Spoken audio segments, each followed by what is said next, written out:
कि आपके कानून से, आपके दबाव से, आपके जोर से, आपके जबर से हम अपने मजहब को फॉरफिट नहीं करेंगे। जब तक दुनिया बाकी रहेगी हम मुसलमान बनकर शरीयत पर चलते रहेंगे। हम इस बिल को रिजेक्ट करते हैं। मगर अगर कोई ट्रिपल तलाक कहेगा 3 साल की सजा, जबकि सुप्रीम कोर्ट ने कह दिया नॉन एस्ट, शादी नहीं टूटती। जब शादी नहीं टूटती तो किस बात की सजा देंगे आप? 377 हार्म थ्योरी आपके सामने, और मैडम 3 साल की सजा।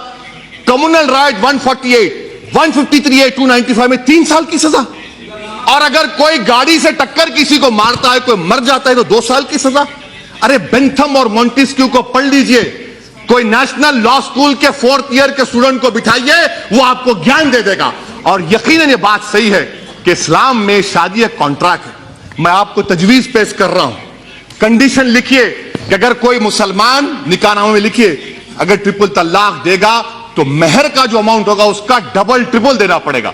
उसका वायलेशन होगा तो जेल जाते आप। कॉन्ट्रैक्ट है, कॉन्ट्रैक्ट का वायलेशन है। आप ये भी बता दीजिए, आप ये भी लिख सकते थे कि अगर कोई 3 बार कहेगा तो 1 बार है, वो भी नहीं करते आप, उसका भी प्रोविजन है। मगर मकसद क्या है कि जेल को भिजाना।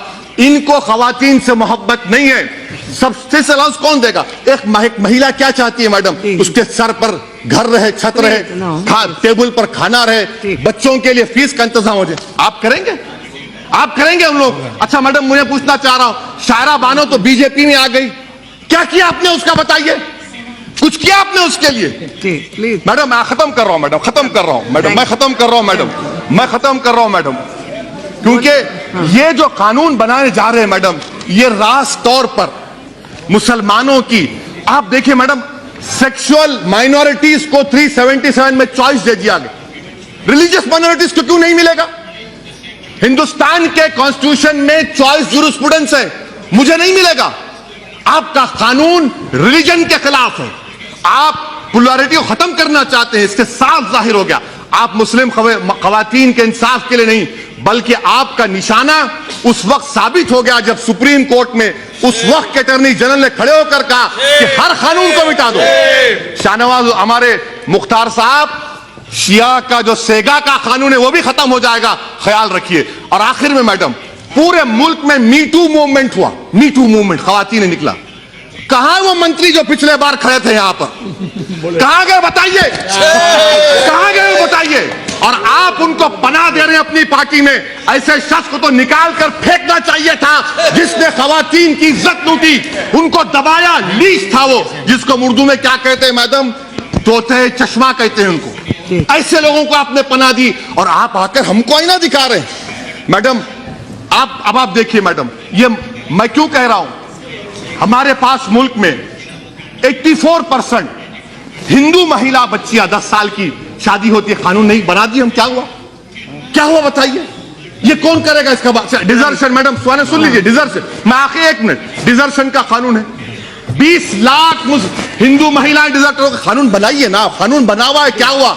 सोशल ईवल का खात्मा तमाम मिलकर करना चाहिए। मैं एंड कर रहा हूं मैडम, कंक्लूजन में कह रहा हूं, मैं आपके जरिए हुकूमत को बताना चाह रहा हूं। Madam prevention of corruption act ले लीजिए कि अगर कोई करप्शन, अगर कोई पैसा लेता है पब्लिक बेनिफिट के लिए नहीं, तो आपने डिक्रिमिनलाइज कर दिया, मगर ट्रिपल तलाक को आप क्रिमिनलाइज कर रहे हैं। मैडम स्पीकर साहिबा, यह कानून संविधान के खिलाफ क्यों है?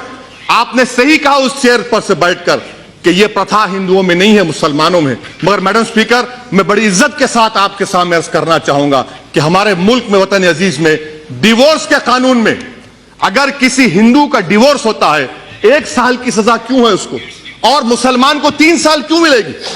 क्या ये आर्टिकल 14 का वायलेशन नहीं है? मैडम ये कानून 377 में हार्म थ्योरी को एस्पाउस किया गया, हार्म थ्योरी के खिलाफ है ये एक्ट। और मैडम मैं आपके जरिए से बताना चाह रहा हूं कि हमारे मंत्री साहिब ने बड़े पुरजोश तरीके से कहा कि सुप्रीम कोर्ट ने अनकॉन्स्टिट्यूशनल करार दिया। मैं आपके जरिए से उनसे सीखना चाह रहा हूं, जजमेंट का कौन सा हिस्सा है बता दीजिए जहां पर मेजॉरिटी जजमेंट ने ट्रिपल तलाक को अनकॉन्स्टिट्यूशनल कहा गया। खुदा के लिए कम से कम सुप्रीम कोर्ट का नाम लेकर इस ऐवान को मिसगाइड मत करिए। मैडम स्पीकर, मैं आपके जरिए हुकूमत से पूछना चाह रहा हूं, बेंथम ने क्या कहा? मॉन्टेस्क्यू ने क्या कहा? मॉन्टेस्क्यू ने कहा कि अगर कानून की जरूरत नहीं है, कानून बनाएंगे तो टिरनी है। आप टिरनी का आगाज कर रहे हैं। मैं हुकूमत के जरिए आपसे पूछना चाहूंगा मैडम कि मैडम जरा सुन लीजिए मैडम, मेरा प्लीज सुन लीजिए मैडम। ट्राइबल्स को आपने हिंदू मैरिज एक्ट से मुस्तस्ना रखा, क्यों रखा आपने? क्योंकि हम आर्टिकल 26 और 29 की बात करते हैं। मैं अभी मैडम यहां पर इतने बड़े बड़े काबिल लोगों से सुना कुरान के बारे में। हम क्या कहते हैं जो कुरान के बारे में, उनको फजीलतुल शेख कहते हैं, शेखा कहते हैं। अब तो कुछ बाकी नहीं रहा, अब तो तौहीद और खत्म नबूवत का इकरार करना चाहिए आपको। मैं दावत देता हूं आपको, वो भी पढ़ लीजिए मैडम। साबरीमाला का जजमेंट आया तो मान्यता की बात आती है आपके तरफ से। क्या मेरी मान्यता नहीं है? आपका फेथ और मेरा फेथ नहीं होगा मैडम? क्या यह कल्चर का वायलेशन नहीं है मैडम? क्या आर्टिकल 29 का वायलेशन नहीं है मैडम? तो मैं आपसे ये हुकूमत के जो इरादे हैं वो नेक नहीं है मैडम। अच्छा मैडम, हैरत की बात देखिए मैडम, आप एक महिला हैं मैडम, मैं इज्जत के साथ अर्ज कर रहा हूं, मुझे कहने दीजिए। आज एक मर्द कई खवातीन के साथ एक्स्ट्रा मैरिटल अफेयर कर सकता है, वो गुनाह नहीं है। अब कि आपके कानून से, आपके दबाव से, आपके जोर से, आपके जबर से हम अपने मजहब को फॉरफिट नहीं करेंगे। जब तक दुनिया बाकी रहेगी हम मुसलमान बनकर शरीयत पर चलते रहेंगे। हम इस बिल को रिजेक्ट करते